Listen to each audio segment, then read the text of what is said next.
And tonight we're here to install a brand new power supply into an Watkins Johnson HF1000A. This is actually a new product. We see there from WJ Systems. It's considerably smaller, runs 25 to 30% cooler, uses about that much less energy to actually do the same job that the original power supply and the Watkins Johnson HF1000A and the HF1000A both use, since they're identical machines hardware-wise with the A version in there. There are a number of connections that come off, and I'll be talking about those when we start getting into the machine to start taking them apart. But as you can see, the footprint's much smaller. From above, they're about the same. They will fit the box just about the same. This one's a little shorter. This one obviously has a lot of cage.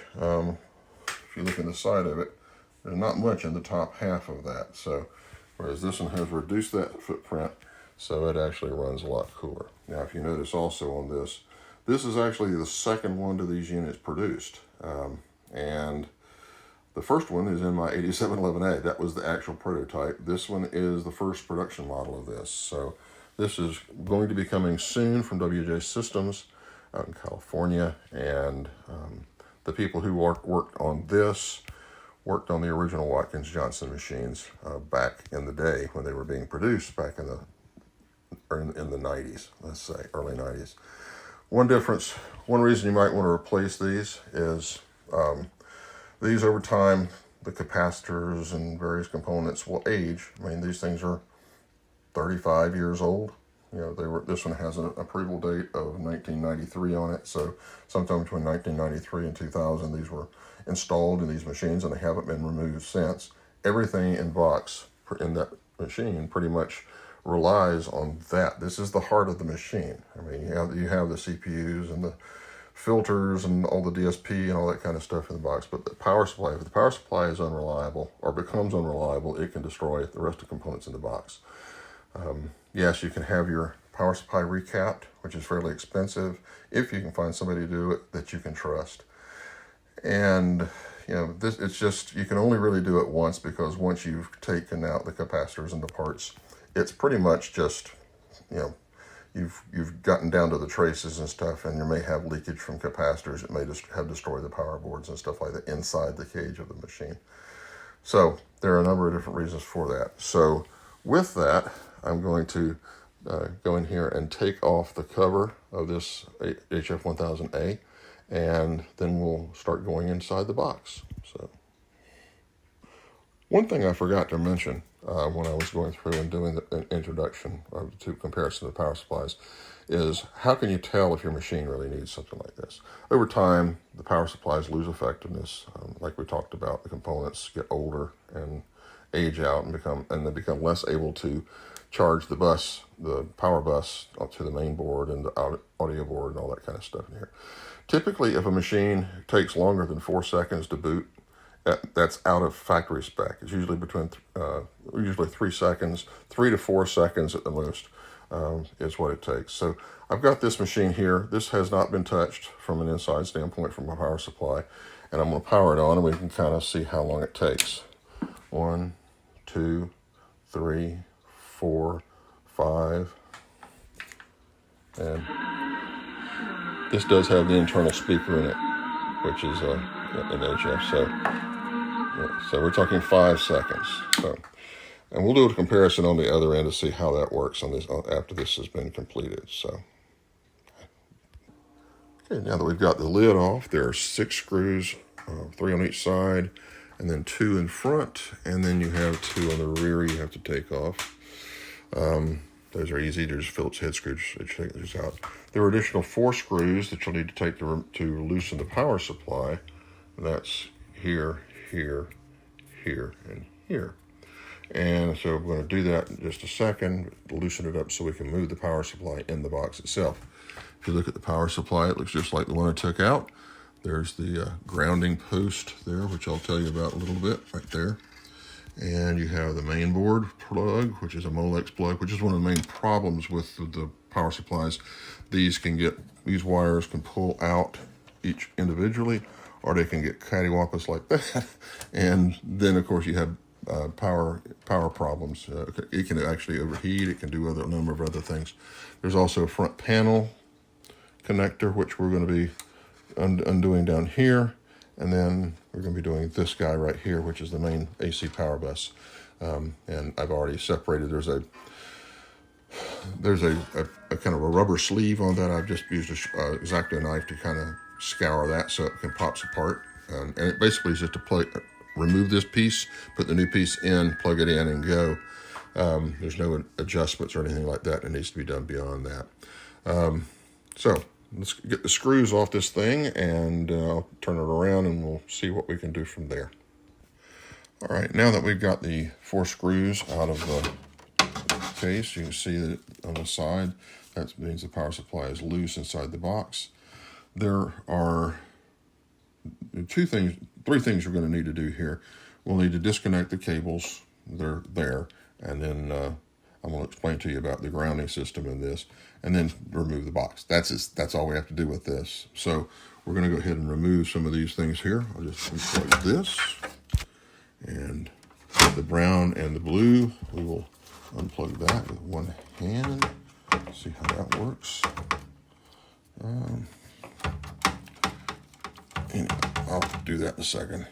And the final thing is the grounding post. You see, there are apparently there are 3 different ways that these machines, 8711As and the HF1000As, were grounded.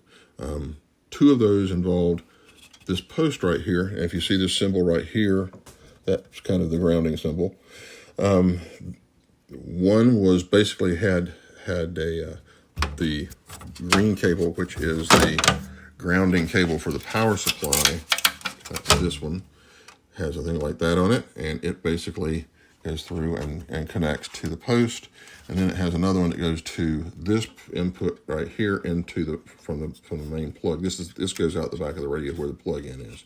This is the grounding, and these 2 right here are the power plus and positive minus electrical cables on there. So, but this is the ground, and we're having to deal with that here. The other form is a direct, basically from power supply direct to here, and that's what we're going to do with this. With the new one, it's the shortest way through, and it's just more efficient, less wire in the box, so to speak. So there's less type RFI and that kind of thing. The third way is for one like you have here, which came from France, is a European 220 version. It's an automatic switching power supply, so that's really not a concern if you're moving it from the United States to Europe or Asia and then back or whatever. You just plug it in and it'll work. But the grounding system apparently was different. With this one, you have an extra stage. This is the third. We had one that had just the power supply grounding to that going to here with a little dongle, and the other one was basically straight in. This one has both the first one where it has the green cable going to the post, but this also is this green and yellow cable which goes and is hardwired to the front panel, as you see down there by that little plug. It goes, and so the front panel is actually grounded as well. So that's the third method. I'm going to leave that on there simply because it's not part of the power supply upgrade. The case will ground it if that's the case we're doing it. So I'm going to leave that there. It won't have an effect on the power supply and what we're going to do. But what I am going to do, since I've already removed the power supply, the green cable that goes to the Condor power supply original, there's another. I'm going to unplug this. I've also removed the little switch that is basically that. I'll show you what I removed. Hang on a second.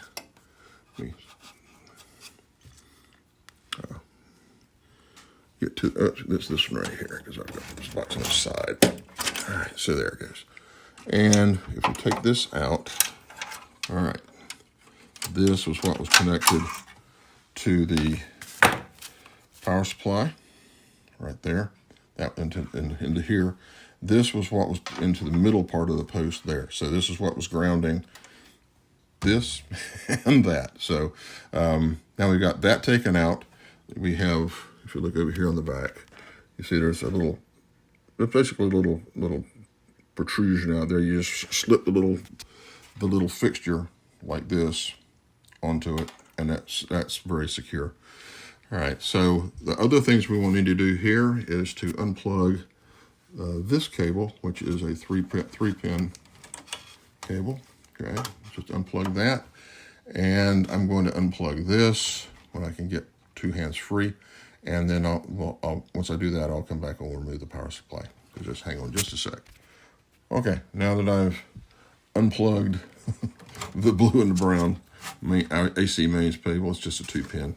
I've gotten all my wires untangled because these were a mess.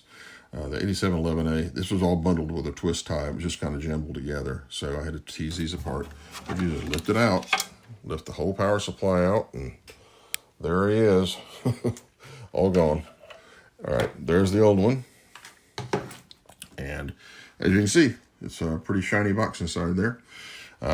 That's that grounding wire from the post, like I was telling you. That's how it routes to the front down here. So now we're just going to basically put the power supply in, the new power supply in, like so. I'm just going to place it in there right now. And actually that's backwards. So let me see how that goes. Yes, that's how it goes. All right, so we'll get that in there, and then you can start plugging things in. As you can see, there's a little different plugs. These are not a Molex type plug. I mean, it sort of is, but it's a better fastener. But you have to put these with the white side up, because otherwise, first time I did one of these, I put it upside down and was afraid I'd blow my machine up, but it didn't. It nulled itself out. So I just plug that in there like that. And this one, as you can see, has a different thing, the white side up on that as well. So it goes down to this one.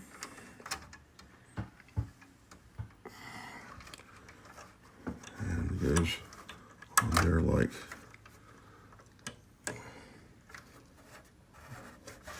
so. That's it. And then we plug this one, and this will be neatened up when I finish with it. This is just like the brown on the floor. We'll plug those together, and I'll do that with one hand. And the other one, the grounding, this just goes straight onto the back post there. I'm going to do that, and then I'll show you what it looks like after everything's plugged in.